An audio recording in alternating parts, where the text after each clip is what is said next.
Selamat pagi, perkenalkan kami dari kelompok 4. Nama saya Bella Indah Safira, saya dari kelas B11. Di sini kami akan mempresentasikan hasil kerja kami yang terdapat di bab 5 dengan judul Manusia dan Lingkungannya. Yang pertama ada fenomena fisik dan manusia. Nah, sebelum masuk ke materi fenomena fisik dan manusia, saya akan membahas sedikit tentang fenomena fisik. Apa sih fenomena fisik? Nah, fenomena fisik merupakan peristiwa non-artifisial dalam pandangan fisika. Nah, maksud dari peristiwa non-artifisial merupakan peristiwa yang terjadi secara alami dan kemudian tidak dapat diciptakan oleh manusia. Meskipun demikian, peristiwa ini dapat memengaruhi kehidupan manusia. Contoh umum dari fenomena alam yaitu letusan gunung berapi, banjir bandang, dan tanah longsor. Nah, fenomena fisik dan manusia. Permukaan bumi merupakan tempat hidup berbagai makhluk hidup. Jadi, menurut ilmu lingkungan, permukaan bumi itu merupakan suatu ekosistem yang luas, yang terdiri atas berbagai jenis ekosistem yang lebih kecil. Nah, di dalam ekosistem tersebut terdapat interaksi antara makhluk hidup dengan alam lingkungannya. Seperti yang kita ketahui, pasti di dalam suatu ekosistem itu terdapat interaksi. Nah, interaksi ini merupakan suatu hubungan timbal balik antara satu dengan yang lainnya dan saling memiliki keuntungan satu sama lain. Di sini saya akan memberikan contoh interaksi antar makhluk hidup dan alam lingkungannya. Yang pertama itu ada petani yang sedang menanam padi di sawah, dan yang kedua itu ada nelayan menangkap ikan di laut. Di suatu ekosistem terdapat tatanan kesatuan yang utuh antara segenap unsur lingkungan hidup yang saling memengaruhi. Unsur-unsur tersebut antara lain yang pertama manusia, dan yang kedua ada unsur alam hayati atau seperti tumbuhan dan hewan, dan yang ketiga ada unsur alam non hayati seperti tanah, air, udara, dan lain-lain. Yang keempat ada sumber daya buatan, contohnya waduk.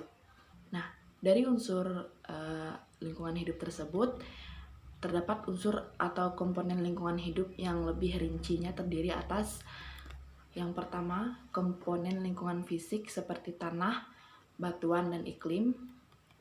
Dan yang kedua ada komponen biologi seperti tumbuhan, hewan, dan jasad renik. Yang ketiga ada sumber daya manusia dan sumber daya buatan sebagai hasil karya dan karsa manusia sebagai lingkungan budaya. Nah, perlu kita ingat bahwa unsur-unsur tersebut tidak dapat berdiri sendiri, akan tetapi memiliki keterkaitan satu sama lain dan saling mempengaruhi. Apabila terjadi perubahan pada salah satu unsur, maka akan mengakibatkan perubahan pada unsur yang lain juga. Oleh karena itu, lingkungan hidup merupakan sistem yang di dalamnya terdapat subsistem. Nah, subsistem ini yang dinamakan sebagai unsur dan komponen lingkungan hidup. Dengan jelas juga bahwa manusia hidup di dunia ini tidak sendiri, melainkan ditemani oleh berbagai jenis makhluk hidup lainnya. Selanjutnya ada hubungan timbal balik antara unsur makhluk hidup dengan unsur fisik. Ada 4 macam. Di sini kita dapat lihat bahwa ada pola hubungan timbal balik antara organisme hidup, air, atmosfer, dan batuan atau tanah. Nah, dari pola tersebut kita dapat mengetahui bahwa betapa eratnya hubungan timbal balik antar unsur manusia dengan unsur fisik. Walaupun demikian, beberapa para ahli yang berpendapat bahwa perilaku manusia itu ditentukan oleh alam, dan sebaliknya ada yang berpendapat bahwa perilaku manusia dominan mempengaruhi alamnya. Lanjut, di sini ada aliran fisis determinis. Yang pertama itu menurut Carl Litter, beliau berpendapat bahwa manusia adalah cerminan dari keadaan buminya. Nah, Carl Litter ini merupakan seorang ilmuwan geografi yang menamai aliran fasis determinis ini. Menyatakan bahwa manusia adalah cerminan dari keadaan buminya. Jadi, segala hal yang menyangkut kehidupan manusia ditentukan oleh buminya.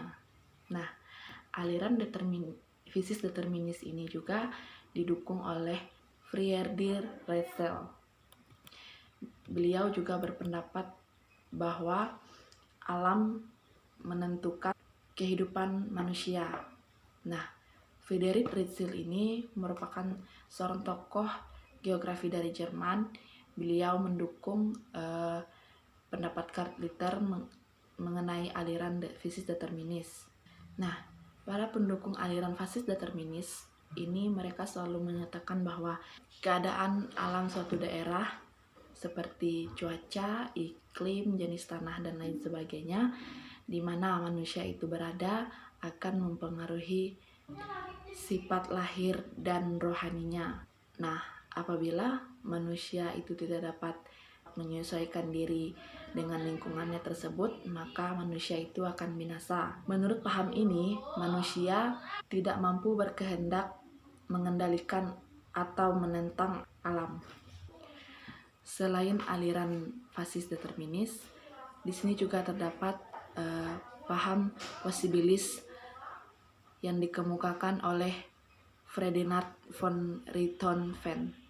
Beliau mengatakan bahwa alam bukan merupakan penentu suatu kebudayaan, fisik, atau rohani manusia, tetapi alam hanya berfungsi sebagai pemberi kemungkinan terhadap aktivitas manusia yang akan melahirkan kebudayaan.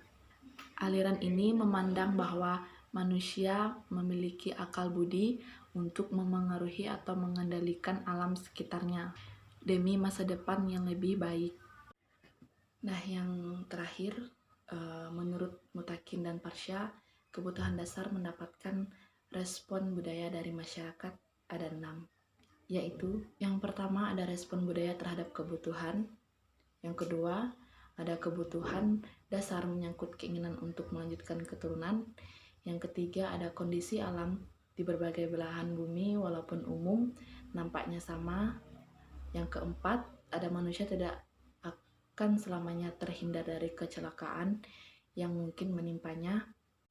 Yang kelima ada setiap manusia semenjak dilahirkan sampai ia dewasa mengalami pertumbuhan.